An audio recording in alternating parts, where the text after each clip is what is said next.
Hey, what's going on, folks? We have a great show for you today. So just a few days ago, California laid out the blueprint to ban the sale of gas-powered cars by 2035. And just a few days later, the state is asking electric vehicle owners to lay off the charging because the power grid doesn't seem to be able to handle it because of the heat wave. We're going to talk about it. Also, this clip of Joe Biden went viral. And for those brave right-wing Americans who say it's all about keeping America's independent and safe.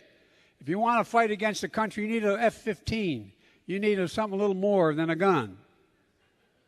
No, I'm not joking. Think about this. Think about the rationale we use.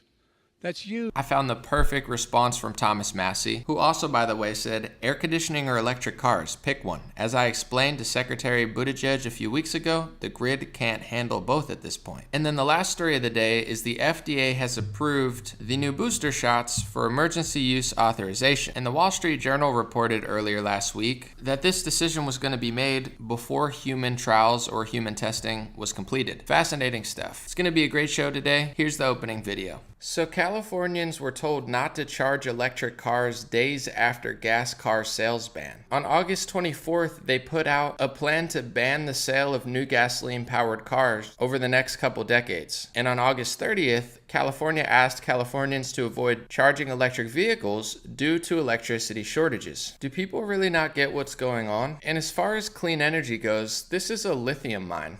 Does that look very clean to you? The cars are electric? Cool. How is electricity powered? According to the government website, most electricity is generated with steam turbines using fossil fuels, nuclear, biomass, geothermal, and solar thermal energy. According to Just Energy, coal is one of the main sources of producing electricity. It's not like these cars are super clean and just powered by the sun. They still need electricity, they still need lithium, and the government's telling you eventually not to buy gas while also admitting they don't always have enough power to charge your electric car. What do you think? It's the Dream Rare Podcast. Welcome to the show. The way to get the news at the desk or on the road. Let's go. God is great and success in our control. The world is crazy, but we get better from obstacles. It's the Dream Rare Podcast. Welcome to the show. The way to get the news at the desk or on the road. Let's go. God is great and success in our control. The world is crazy, but we get better from obstacles. Yeah. Hey, what's going on, folks? By the way, I changed the title. I realized I made a typo in the title, so I fixed it. They're trying to ban the sale of gas-powered cars in California by 2035. I realized I made the typo, so on YouTube and Facebook, I already corrected that. I apologize. With that being said, let's get into the story, and we'll talk about it. I have a few things to talk about. First thing is Newsweek came out and said that they are now trying to tell electric car owners to limit the usage of their electric, charging because of the heat wave that's coming right now. And just to confirm, and I want to make sure I'll get this really cleared out with the headlines because I realized I made a typo. It's gas-powered cars, fossil fuel, greenhouse emission cars that they're banning by 2035, and it's electric cars that they're pushing people to get. So Newsweek ran an article and they say Californians may need to take measures to conserve energy, including by avoiding charging electric vehicles to prevent the strain to the state's power grid over Labor Day weekends, officials said, after state regulators voted on a plan to ban the sale of gasoline-powered cars. The California Independent System Operator said it issued an order restricting maintenance operations from August 31st through September 6th to ensure that all generators are working. I looked it up because I was like, who are these people? I have to figure out. I'm like, are they really connected to the government or not? I looked into it and it said CAISO leadership consists of executive management and a governing board members appointed by the governor of California. So the people who are telling Californians to try to limit their charging hours and when they do it, etc., over the next couple of days, they are in fact appointed by the governor of California. So interesting stuff. I mean, I have a lot to say on it. I want to get to a few other stories, but I guess the most obvious thing is in order to switch from one energy to another, you want to make sure that you actually have enough power. It seems like they don't, and I did that opening video that I showed you. Electricity doesn't just come from nowhere. It's not like lightning strikes, we put it in a bottle, Ben Franklin's hanging out with a bunch of, floozies, and now all of a sudden we all can power our Teslas. That's not how electricity really works. If you really believe in clean energy and energy in general, How does it work? Where does electricity come from? A lot of it comes from coal. A lot of it comes from fossil fuels. That's how they power electricity. Electricity doesn't come from nowhere. So if you need to get fossil fuels to power your electricity and you plug your car in and you pat yourself on the back, you're not exactly doing anything. If you're talking about real clean energy, I think of that as like, you know, a solar powered thing, where the sun just, say you had a car that was just completely, you build it one time, you have all the parts, and then the sun hits it, and then you drive all around and you're powered by the sun. I would consider that pretty clean energy. But this idea that you're charging in a charging station when that electricity also takes fossil fuels and power to run in general, it doesn't really, you're not doing anything. I mean, you could convince yourself that you are. And I know what it's like because I actually used to believe these Leonardo DiCaprio documentaries. I have a good heart, clean the ocean, clean the water. I understand we're polluting our environment and I don't like it. But I really started to research and learn what was truly going on. And I was like, you know, once you start asking questions, it's the same thing as COVID, or it's the same thing as anything that they're doing. People just start calling you a racist, sexist, xenophobic, climate denier, conspiracy theorist. And it's like, I'm reading the data of the COVID. You're a conspiracy theorist. No, I'm not. I'm following science. Oh, don't question science. Then it's not science. As Aaron Rodgers says, it's propaganda. It's the same thing with the climate change narrative. Once you start asking harmless questions like, okay, we're going to clean the environment. Why are we sending billions of masks into the ocean? How is putting on a disposable mask going to clean up the ocean? It's not. They don't care about that anymore. LA oceans are disgusting. They're killing off mammals in the ocean. There's a lot of just disgusting leakage going into there because the streets are dirty, but they don't care anymore. So it's like, if you really cared about the environment and you did a mask mandate, why wouldn't you just make everybody get a reusable mask or something that had better quality than these little dinky made in China grossy diaper face things that now they're all spilling into the ocean? It doesn't add up. So start asking questions. Lithium mines are obviously one thing. I'm not saying oil's perfect either, but it's pretty obvious what's going on. They're moving everybody to a new sort of energy. They're not telling people the truth about where that energy comes from. They don't have the power to do so. And the only thing worse than polluting the environment is killing yourself because you don't have the power in 10 or 15 years because the stupid Democrats who run the state are not really thinking full circle about how much power it takes. So I would personally expect the more people who get electric cars, the more people who pump into the electric grid, the more power shortages there'll probably be over the next 5 or 10 years until this state smartens up and votes for some better candidates. Speaking of psychos, I don't know if that was a good segue, but it's too late. I already said it. Here's Joe Biden making some sort of weird statement about like Republicans fighting the government or something. And for those brave right-wing Americans who say it's all about keeping America's independent and safe, if you want to fight against the country, you need an F-15. You need something a little more than a gun. No, I'm not joking. Think about this. Think about the rationale we use. That's you. Sorry. So I guess Joe Biden's saying, well, you know, if you really want to keep people safe, fight against the government, you're going to need a bigger weapon than a gun. First of all, Joe Biden, the Second Amendment is for when cities fail and nobody defends you, and in Republican areas where you're allowed to defend yourself and your family. It's not just for fighting tyranny. It's also just for protecting yourself in your home, at your business. There's plenty of store owners of every ethnic background getting beaten up, getting robbed, white people, Asians, you name it, you know. So people are like, well, if the government's not going to defend me, I'm going to defend myself. It's not just for waging war on the government like he said. Like he's acting like that's the only reason people want guns. And here's Thomas Massey's response. I'm just going to hold it up because it's perfect. This is the perfect response. He said, Biden says the Second Amendment is obsolete because you need F-15s. Meanwhile, he claims an insurrection can be carried out with water bottles, flagpoles, and bike racks. Neither is true. So, I mean, to me, that's a genius response where it's like, I don't think January 6th was amazing. I think it was a stupid day. It was aimless. People were emotional. A few people made mistakes and everybody got blamed for it. But to make a long story short, I don't think it was like a full-blown insurrection like they want to claim because almost everybody, if not everybody there, didn't have a gun. You know, it's like, you're like, oh, why fight the government? You need a F-15. And it's like, yet at the same time, January 6th was this massive insurrection with mostly, if not all, unarmed Trump supporters who were just throwing a hissy fit in the same way Brett Kavanaugh, haters throw hissy fits and BLM throws hissy fits. I'm not saying it's right. I'm not saying it's good. I'm not saying that everybody there acted accordingly. A lot of people did stupid stuff, or rather a small percentage of people did dumb stuff and everybody got blamed for it, and double standards are obvious.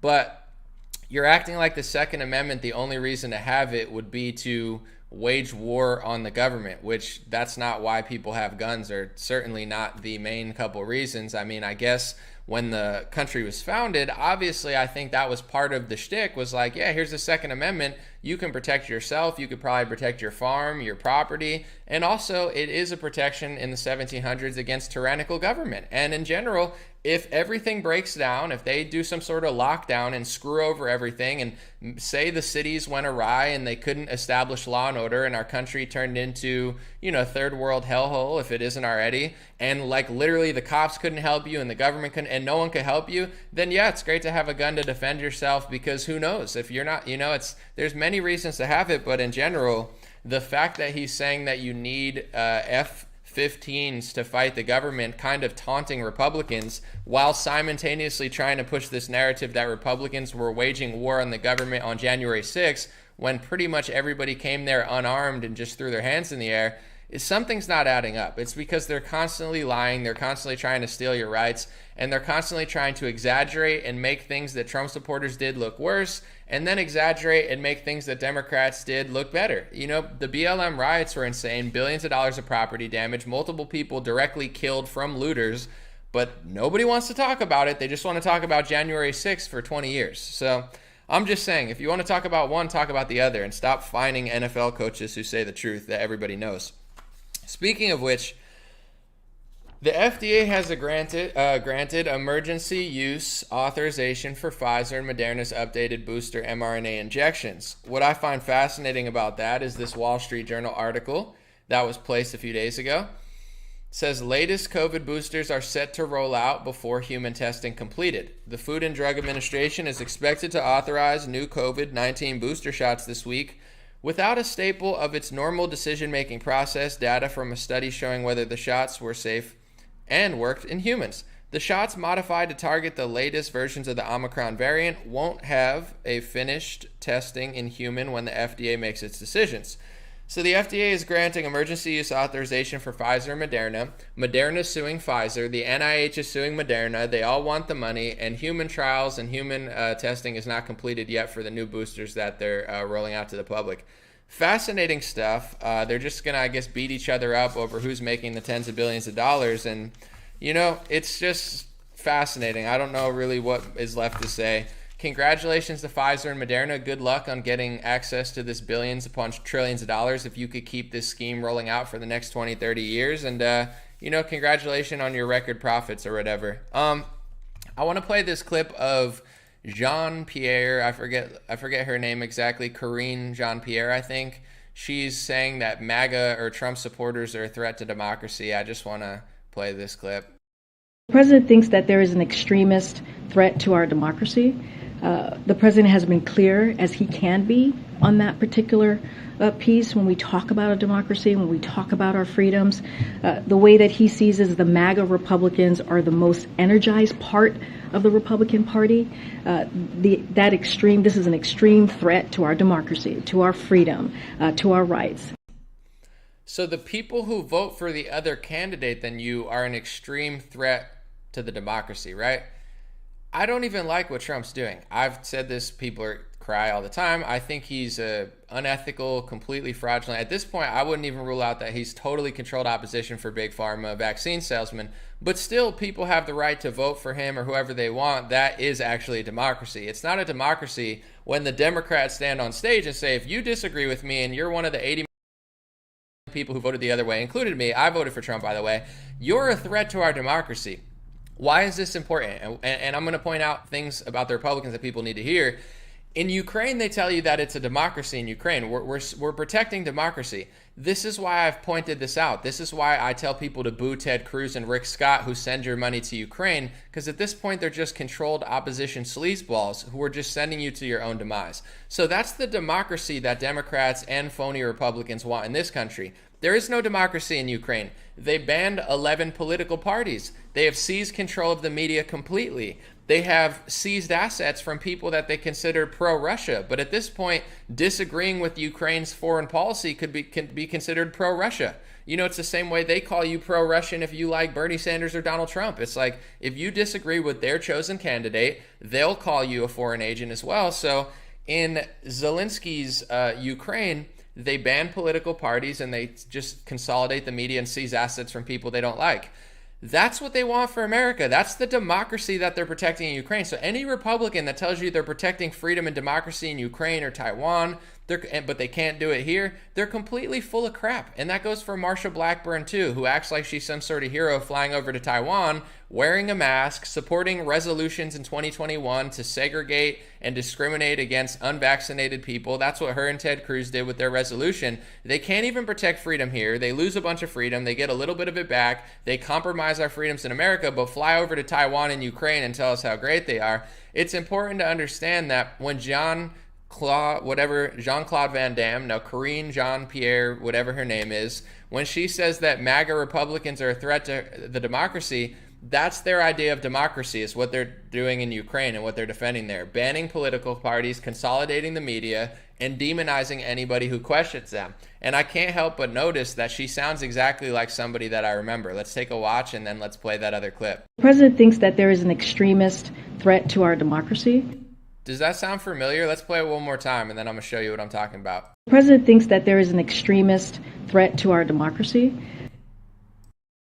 This is extremely dangerous to our democracy. This is extremely dangerous to our democracy. This is extremely dangerous to our democracy. This is extremely dangerous to our democracy. This is extremely dangerous to our democracy. This is extremely dangerous to our democracy. This is extremely dangerous to our democracy. This is extremely dangerous to our democracy. This is extremely dangerous to our democracy. This is extremely dangerous to our democracy. This is extremely dangerous to our democracy. This is extremely dangerous to our democracy. This is extremely dangerous to our democracy. The president thinks that there is an extremist threat to our democracy.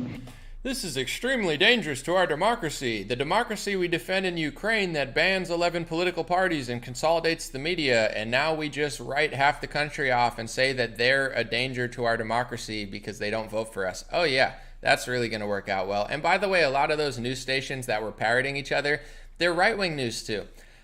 A lot of Republicans, I'm learning this the hard way, they're just controlled opposition. They're just like placeholders, right? Okay, so the Democrats are bad. They're banning gas-powered cars. They're pushing you towards electric. They're screwing over the power grid. They're taking your money, right? They're forcing a mask on your kids. They're bringing out all this tyranny, right?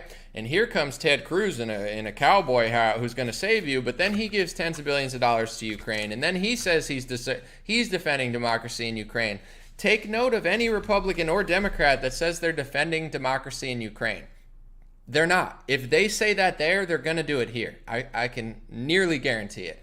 Say the truth. Be like, listen, we don't like Putin because Putin and Xi Jinping of China and Iran, you know, these are countries that don't play along to the liberal world order. There's clips of Pompeo, Republican under Trump, saying liberal world order. Google it. There's clips of Biden saying liberal world order. Look it up. Why does George Soros agree with Mike Pompeo? They don't really agree on much, but when it comes to Taiwan and Hong Kong and, you know, Ukraine, it's like all of a sudden they all have the same foreign policy and, oh my gosh, it's such a threat. China's such a threat. I'm not saying to like China. They're communist. In most cases, they're godless. I wouldn't want to live there. I don't agree with China. I think it's not my country and it's not my political ideology. However, China and Russia have made this unholy alliance where they're challenging the LGBT liberal world order, you know, left-wing, right-wing, false paradigm brigade of the world, where they're trying to hang out with their buddies like Klaus Schwab and put together this. And I've read his book, by the way, for the fact checkers who are watching this. I know his ideology. I read his ideology. His ideology sounds a lot like Karl Marx's ideology. So I believe they're trying to do this whole global system where nobody can disagree with them and everybody has to listen, also known as communism, consolidating all the industry and making sure, you know, same thing they're doing in Ukraine, banning political parties, not allowing dissidents. You know, I see them doing that on a global scale. And because Putin and Xi Jinping, although they're not like ethical people, they're not playing full ball like everybody else is, and they have their own agenda, and they've, seized enough power between the two parties to kind of counter the Western liberal democracy. So just be honest about it, Ted Cruz, and be like, listen, we don't like China, we don't like Russia, so we're going to defend the authoritarian communist dictator of Ukraine because it's a strategic ally of ours in this proxy war against, the country that hasn't completely succumbed to the LGBT mafia. And we will fight them until, Russia is as gay as America and they start doing child surgeries. If Ted Cruz came out and say that, I'd be like, I respect Ted Cruz. He's being honest. But when he stands up there and Marsha Blackburn and all these other frauds, whatever, left-wing people, Nancy Pelosi, Ben Stiller, we need to fund Ukraine because of the democracy there. There is no democracy there. Just be honest with us. It's our foreign policy. We're the West. We want to control everything, and Russia's in the way. Got it. Okay, I'm American. I could maybe get down with that. I'm not Russian. It's not my country. But stop telling me you're defending democracy in Ukraine, because now you're starting to creep me out. There is no democracy there. Banning political parties, consolidating the media, seizing assets from distance. That's what they want to do here. And Republicans at this point are just controlled op, being like, oh, yeah, I'm on your side, cowboys. But they really aren't. So that's why I keep calling them out. And that's the story of the day. If you're in California, I pray that people come to their senses. I don't think they will for governor, but the Democrats pretty much have a monopoly on this state at this point. That's why they're able to get away with all this stuff. Gavin Newsom knows he has no political challenge. Nobody seems to vote Republican on average. I mean, I live in a conservative area, but the whole state as a whole just doesn't seem to get it for whatever reason that is. I don't think the voting methods are really helping all the stuff he's doing, but in general, people have not woken up in this state, so they feel really comfortable to set a marker for 2035. Think about how bold that is. In 2035, we're going to ban all, gas-powered cars. They know they could get away with it because for the next 15 years, if nothing changes, they're going to win every single governor election, and nobody's going to reverse what they're doing. So that's why they're rolling it out in California first. They want to roll it out everywhere around here. I don't think they really care how much electric power they have or where electricity comes from. In the same way, when they locked you in your house for 2 to 3 months and shut down your business, they didn't really give a crap about the hundreds of thousands of restaurants that went out of business. They don't really give a crap about childhood obesity rising. They don't really give a crap about opioid overdoses.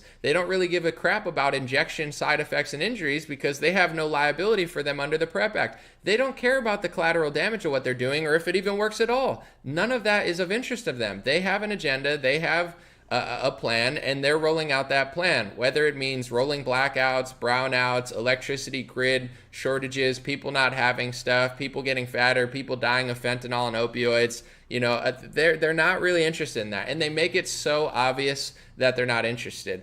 And I guess I'll end on this note because I could talk about this forever, and I kind of want to just make sure I didn't make any more typos because I made a typo at the beginning just with my title. It's changeable, so it's not a big deal, but I don't like doing that and messing up. But I'll end on this note.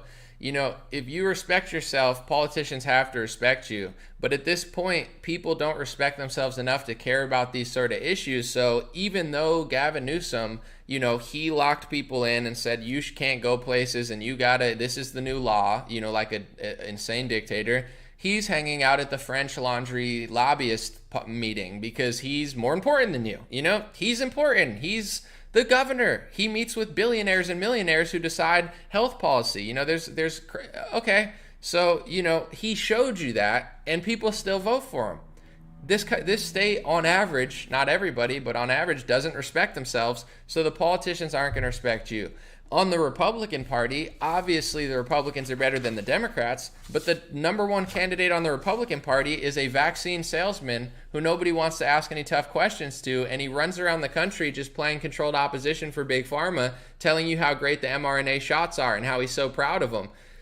If MAGA doesn't respect themselves, why would Trump respect? Why would anyone respect you? So people got to start respecting themselves, or else they're going to get exactly what they deserve in both parties. I'm not like Claude Jean Van Damme, Jean-Corinne Jean-Pierre, and telling you that you're a threat to democracy because you vote for Trump. You're not a threat to democracy because you vote conservative. You're paying more attention than Democrats, so that's why they hate you. But at the same time, it will be a threat to the future of your progress as a party if you don't address the issues on our side, because at this point, you might as well just put a cardboard box in Ted Cruz's position, and it'll probably do the same amount of stuff. It won't sign the bills. It won't be a Democrat. That's what we're voting for at this point, right? I mean, they're not Democrats. It's like, yeah, it's worth a vote. I'd vote for Cruz over O'Rourke, but at the same time, it's like, where, what are we really doing out here? So that's what's going on. We'll see where this leads, and the name of the game is really awakening enough people. So this is just my last take on it.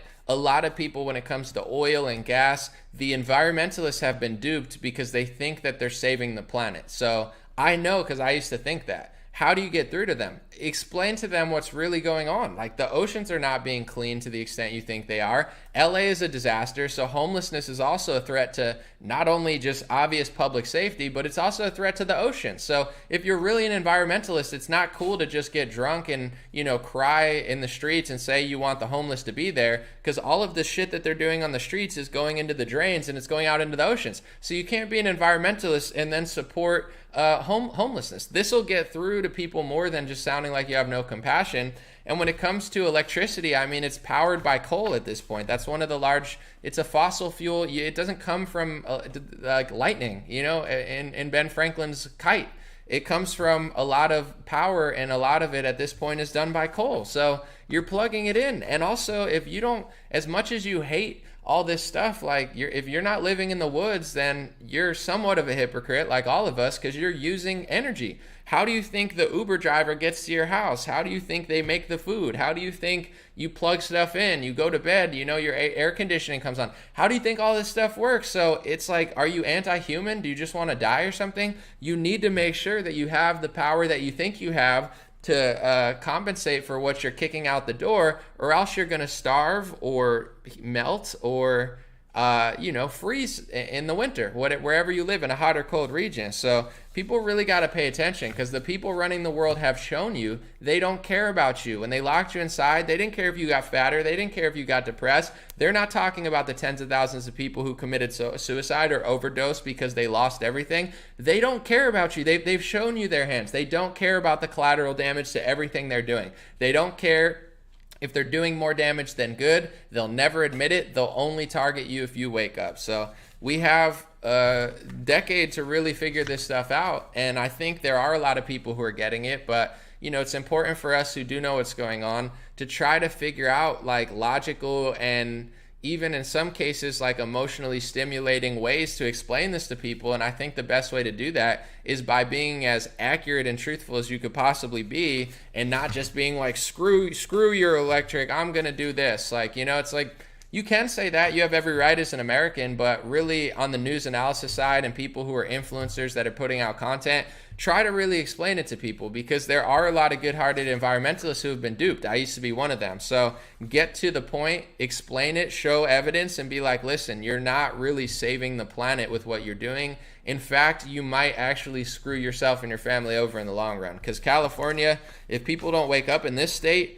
I'll be on my way out just like most smart people, because what's the point of being in a commie state that won't even sell gas-powered cars? I don't even expect the electric grid to work in 15 years. The only reason I don't care is because they set a date so far in the future that it's like, yeah, sure. It's like when NASA says, we haven't been back to the moon in 50 years, but we're going back tomorrow, but then they never go. It's like, I'm not knocking it, but when you return, I'll believe it. Until then, it's just a big story about how you're going to, but you don't have the data or the technology's missing. Like, sure it is, buddy. Whatever you say. I'm not saying you can't do it, but once you do, I'll be wrong. And we'll see if California actually makes a move. Let me know what you think in the comments. Sorry for the semi-rush show, but I just need to make sure I didn't put that typo anywhere. I was kind of thrown off the whole show because I was like, shoot, I put electric instead of gas at the one part. So I got to make sure I said it properly. God bless you guys. I appreciate you. And know that even if you disagree with everything I say about, Democrats, Republicans, or Trump, I don't think that your opinion against mine is a threat to this democracy. I think democracy doesn't work unless you have counter opinions. So even if I am disgusted by what you're saying, or vice versa, you're not a threat to democracy just because you don't like Joe Biden. These people are legitimately insane. And now it's our job to show the masses how crazy they really are. And their democracy that they want here is very similar to the democracy of Ukraine that isn't a democracy. They ban political parties. steal all media, and seize assets from people who disagree. I wouldn't be shocked if that's what they want here. Appreciate you guys. God bless you. And this has been the Dream Rare Podcast. Check it out on Spotify, Apple, anywhere podcasts